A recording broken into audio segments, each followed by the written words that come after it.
Anda dan saya ataupun warga Jakarta lain tentunya sudah akrab dengan yang namanya kemacetan. Begitu kita keluar rumah di pagi hari untuk mulai aktivitas, biasanya tak lain pemandangan yang kita temui adalah kemacetan. Bahkan tidak berlebihan rasanya kita bilang kalau kemacetan sudah seolah-olah menjadi teman perjalanan kita dari rumah menuju ke tempat aktivitas kita. Dari masa ke masa, pemerintah Provinsi DKI Jakarta juga telah menerapkan beberapa kebijakan untuk bisa mengatasi masalah ini. Dan di kepemimpinan Joko Widodo, ada sebuah kebijakan baru yang nampaknya juga akan kita temui masyarakat Jakarta. Bagaimana nanti pembatasan kendaraan akan diberlakukan berdasarkan sistem plat nomor, ganjil, dan genap. Kira-kira seperti apa penerapannya? Apakah ini juga akan menemui keberhasilan untuk bisa mengatasi kemacetan di kota atau ibu kota negara Indonesia, yaitu kota Jakarta? Kami Kompas TV mendapat kesempatan untuk berbincang langsung dengan orang nomor 1 di DKI Jakarta yang nampaknya juga sedang bersiap untuk memulai aktivitasnya di pagi hari ini. Selamat pagi Pak Jokowi. Apa kabar Pak? Sebelumnya terima kasih sudah menerima kami Kompas TV di kesempatan ini, tentunya di waktu yang sangat padat sekali. Pak, kita akan berbincang-bincang mengenai beberapa masalah terkait di kota Jakarta Pak. Ya, boleh kita sambil berbincang? Naik mobil? Oke Pak, saya akan mengarah ke sana. Kita akan ikuti perjalanan Bapak Joko Widodo bagaimana mengawali aktivitasnya di pagi hari ini. Silakan ikuti saya. Ya, Pak Jokowi, kalau kita melihat bagaimana pemerintahan Bapak ini berusaha memecahkan masalah Jakarta, salah satunya kemacetan. Ini akan diawali dengan mencoba menerapkan sistem nomor ganjil genap, Pak. Sebetulnya inisiatif ini dari mana sih, Pak? Datangnya dari mana ide seperti ini, Pak? Ya, ini kan lalu lintas kemacetan Jakarta ini kan sudah kronis, sudah ruwet, sudah akut ya. Memang harus ada kebijakan yang berani, kebijakan yang radikal. Karena kalau kita lihat sehari di Jakarta ini ada 400 mobil baru dan kira-kira 1.400-an juga sepeda motor baru yang selalu dibeli oleh masyarakat. Nah, ini kalau tidak dibuatkan sebuah kebijakan yang mengatur sehingga orang menggunakan mobil itu menjadi semakin berkurang, ya percuma kita menyiapkan transportasi massal atau apapun. Sehingga yang kita batasi ini sudah penggunaan, ya bukan kepemilikan. Ini berbeda. Oke. Dan kalau kita bicara bagaimana penggunaan kendaraan pribadi akan dibatasi di sini Pak sehari-harinya, kita kan juga akan bicara bagaimana kesiapan dari transportasi umum. Apakah kota kita yang tercinta ini, kota Jakarta, juga sudah siap dengan transportasi umum yang bisa memadai untuk masyarakatnya Pak? Itulah yang sekarang ini pada proses kalkulasi. Jadi saya tidak mau tergesa-gesa. Kemarin didorong agar Maret, tidak. Saya selalu tanyakan, kalkulasinya mana? Kalau diterapkan Maret itu kesiapan busnya cukup enggak? Pada rute-rute tertentu sudah memadai enggak? Kalau ini enggak cukup malah menjadi blunder dan nanti yang teriaki masyarakat pertama sih saya, gubernurnya itu. Sehingga polisi ini harus hati-hati, ada kalkulasi mengenai jumlah bus yang bisa menampung dari perpindahan pribadi ke transportasi massal yang pertama. Kemudian juga menghitung dampak ekonomi yang ada, karena kemungkinan ada dampak ekonomi yang harus juga kita kalkulasi. Ini yang belum saya terima, sehingga kebijakan ini tidak bisa saya eksekusi, belum bisa saya eksekusi karena memang kalkulasi seperti itu yang saya minta belum sampai di meja. Saya juga ada kalkulasi mungkin sosial politik. Seperti apa kira-kira dampaknya, kan juga semuanya harus dihitung. Sehingga kehati-hatian itulah yang menyebabkan polisi ini tidak bisa dimulai pada bulan Maret. Karena polisi ini adalah kebijakan yang akan menuju pada IRP. Yang jalan kita harus membayar ya. Masuk jalan tertentu kita harus bayar di electronic road pricing. Metode yang mau kita pakai apa sih Pak? Nanti apa berdasarkan hari atau tanggal atau bagaimana Pak? Tanggal. Berdasarkan tanggal. Ya. Tanggal ganjil genap itu juga akan disesuaikan dengan plat nomor ganjil genap yang bisa keluar di situ Pak ya. Betul. Kalau berkaitan dengan sistem ganjil genap ini, ada bisa ditangkap masyarakat ini seperti bingung atau bahkan juga menjurus ke khawatir Pak. Nanti kira-kira ini akan berdampak pada keseharian mereka. Karena kita ini memang sudah terlanjur senang dengan sebuah kenyamanan. Jadi kalau ada kebijakan yang tidak membuat nyaman, ya mesti mesti akan banyak yang menentang. Kita ini sering mau ke toilet aja bisa, kalau perlu pakai mobil sampai di depan toilet kok.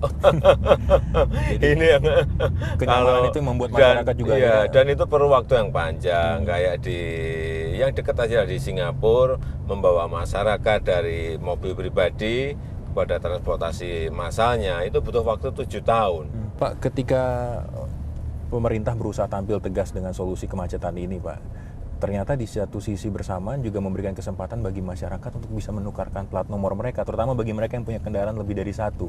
Ganjil genapnya boleh ditukar. Apa ini nggak jadi kontraproduktif, Pak? Ya saya belum tahu mengenai itu ya.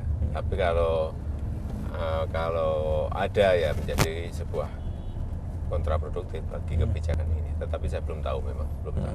Jadi ini juga masih dilihat sampai sejauh mana akan bisa diterapkan. Iya. Masih dalam hitungan juga Pak ya? Iya, betul. Oke. Dan kalau kita bicara bagaimana penerapan di lalu lintas, tentunya ada dukungan kalau yang tadi misalnya persentasenya besar ya memang itu akan mempengaruhi. Kalau persentasenya kecil ya tidak mempengaruhi.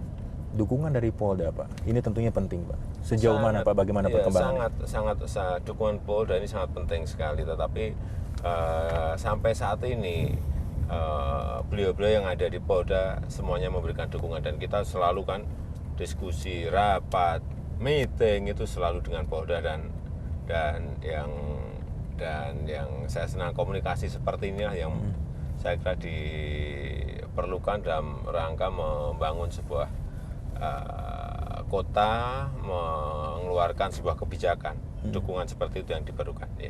Dalam menerapkan kebijakan ini nggak ada intervensi Pak dari perusahaan otomotif. Ini kan paling nggak ada sisi ekonomi nih Pak. Kalau ada isu-isu seperti itu biasalah. Dalam kebijakan mesti ada isu. Dalam sebuah policy pasti ada sebuah isu biasa. Kalau kita dengarkan rumor-rumor seperti itu, ya nggak usah buat policy, nggak usah buat isu aja. Yang paling penting kita bersih, membuat policy memang untuk kepentingan masyarakat, putuskan, eksekusi, saya kira itu. Kalau jadi diterapkan Pak, ada kemungkinan kita lihat 3-in-1 waktu itu masyarakat berusaha mengakali dengan ada joki Pak. Kalau ganjil genap kira-kira ada antisipasi apa Pak? Ya, itu yang dalam proses hitung. Kira-kira kalau ada kebijakan yang akan keluar akal-akalan apa, ini harus diantisipasi juga, sehingga kita bisa mengantisipasi dengan policy yang lain. Ya, saudara, itu tadi beberapa pernyataan atau penjelasan disampaikan oleh pucuk pimpinan di Provinsi DKI Jakarta, Joko Widodo. Ada nada optimisme di situ bagaimana nanti kita bisa menjelang kebijakan ganjil genap ini. Tentunya juga disertai ajakan kepada masyarakat untuk bisa menyukseskan bersama program ini. Kita nanti akan tanyakan lagi, ada hal menarik lain yang tentunya bisa kita tanyakan mengenai kondisi Jakarta terkini. Tetap bersama kami.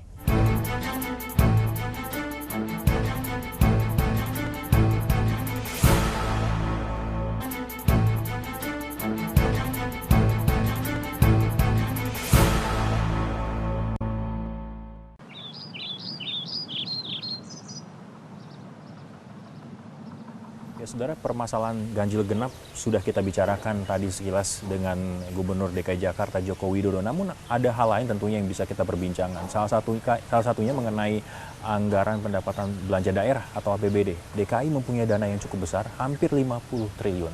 Kira-kira seperti apa pengawasannya atau bagaimana nanti akan dialokasikan dana yang ada di APBD ini? Saya akan berbincang lagi dengan Bapak Joko Widodo. Kalau kita lihat Pak, dalam pelaksanaan atau APBD ini Pak, dananya besar Pak, hampir 50 triliun. Ya, 49,9 triliun. Besar sekali. Pengawasannya seperti apa nanti? Ya, sebetulnya kan sudah ada inspektorat, ada BPK, ada BPKP. Tapi yang paling penting adalah pengawasan langsung dari masyarakat. Ini kenapa minggu kemarin sudah kita buka, pasang semuanya detail di web, kemudian kita buatin poster, udah disebar, meskipun mungkin belum sampai ke RT atau RW, di kecamatan, kelurahan, RT, RW, semuanya buka. Artinya memang sebuah keterbukaan total. Sampai gaji saya juga kita pasang di web juga, berapa tunjangan, ono. Keterbukaan sudah ada, pengawasan yang diharapkan ada partisipasi juga dari masyarakat juga sudah dibuka. Tapi kalau pejabatnya atau mereka yang ada di lingkungan DKI ternyata juga masih ada yang nakal. Ya menyimpang. itulah perlunya membangun sebuah sistem. Ya, bulan Januari kan sistem sudah kita banyak rubah seperti pajak. Sekarang kan sudah pajak online dari hotel, restoran, parkir, semuanya sudah dimulai. Kemudian tempat hiburan semua sudah mulai. Artinya dengan online ini jelas transparansi ada. Yang paling penting ya kita setiap menit bisa cek berapa uang yang telah masuk ke kas pemerintah provinsi. Juga e-ticketing, ini sistem, ini membangun sistem, sekali lagi ini membangun sistem. Kalau memang ditemukan Pak di lapangan, masih ada yang nakal, menyimpang. Ya biasalah kalau saya sih. Sanksinya apa Pak? Biasanya kalau saya sih nggak pernah banyak omong lah. Pokoknya sudah disiapkan nih sanksinya Pak Ya ya? tahu-tahu besoknya udah nggak ada gitu. Ini termasuk seperti yang Bapak sampaikan waktu rumah susun Marunda itu kemarin misalnya? Ya kurang lebih. Seperti itu kira-kira contohnya Kurang Pak ya? lebih. Nah kalau kita bicara mengenai alokasi Pak, ini yang paling besar ditujukan untuk pendidikan. Kenapa Pak seperti itu? Ya memang nomor satu lah. Pendidikan kesehatan itu harus nomor satu.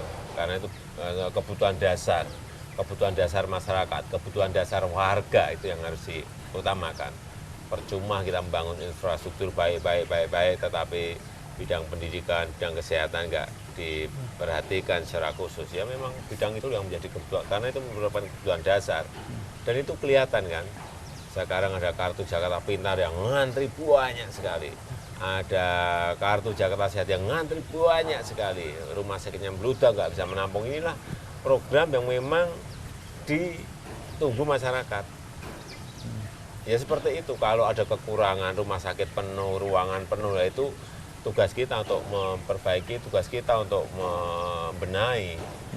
Tapi nyatanya juga dari sektor pendidikan ini masih ada menerima bantuan Pak dari orang tua murid, misalnya uang buku. Kita masih mendengar banyak soal itu. Bagaimana Pak? Inilah memang, ini kan juga baru 4-5 bulan ya. Sistem-sistem itu yang harus diperbaiki. Jadi kalau pungutan hilang total, anggaran apa yang bisa digunakan oleh sekolah supaya kualitas juga tidak turun? Ini yang terus akan kita benahi. Kalau ternyata ditemukan ada yang ada biaya yang ternyata tidak diperlukan untuk dikeluarkan, bagaimana Pak? Ya pasti akan saya rem. Dipotong begitu Pak? Itu nggak usah dikeluarkan, atau itu harus dipotong, sehingga realisasinya tidak sesuai yang ada di APBD. Berapa persen Pak kira-kira akan Ya ada? tergantung, kita melihat dong kebutuhan apa, masa kebutuhan misalnya kayak dulu untuk pidato gubernur sampai 1,2 miliar, tahu untuk apa itu. Kita potong sekarang jadi 500 juta, itu pun masih ada yang masa pidato Pak sampai 500. Saya pun juga nggak pernah pidato, nggak pernah memberi sambutan di mana-mana. Misalnya ini yang kecil-kecil, yang gede-gede kan juga seperti itu juga harus dilihat. Dan bila terjadi pemotongan seperti itu Pak, uang yang kita bisa katakan ini adalah uang tabungan jadi Pak ya, karena tidak terpakai, akan kemana Pak? Nanti menjadi sisa lebih anggaran. Jadi tetap ada di kas daerah. Tetap ada masalah, iya dong, masih di dalam. Kita lihat juga nanti kabarnya Bapak akan merubah pola APBD ini pada bulan Mei. Apa betul seperti itu Pak? Ya, artinya ini masih peninggalan dari yang sebelumnya? Ini memang belum, yang sekarang kan memang belum 100%, nanti akan diproses lagi sehingga menjadi lebih baik lagi. Karena apapun kegiatan di dalam pemerintah ini dimulai dari penataan APBD, dimulai dari pengelolaan APBD, dimulai dari rencana-rencana yang ada di APBD. Nggak akan keluar dari itu. Bagaimana Bapak nanti bisa menggambarkan kepada masyarakat agar masyarakat juga yakin kalau APBD ini akan bisa dijalankan, bisa diimplementasikan dengan baik tentunya untuk kepentingan masyarakat ya, nanti sendiri? dilihat, setelah 1 tahun dilihat. Ada baunya enggak? Ada fisiknya enggak? Ada hasilnya enggak? 1 tahun Pak ya? Ada yang konkret enggak? Ada yang nyata enggak? Ya, baru dilihat. Ini kan baru mulai. Ya. Termasuk untuk proyek-proyek yang semuanya, bisa kita katakan cukup besar Pak, monorail, deep tunnel. Semuanya, kalau monorail kan investasi dari swasta penuh. Oke. Terima kasih Pak Joko Widodo tentunya atas kesediaan Bapak untuk menerima kami di tengah kesibukan Bapak. Ya. Dan saudara, itu tadi perbincangan kami dengan Gubernur DKI Jakarta Joko Widodo. Tentunya kita melihat ada berbagai macam potensi masalah, tapi di sisi lain tentunya ada potensi solusi.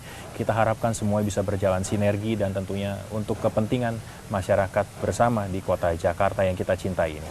Saya Teguh Parvinanda, terima kasih. Sampai jumpa.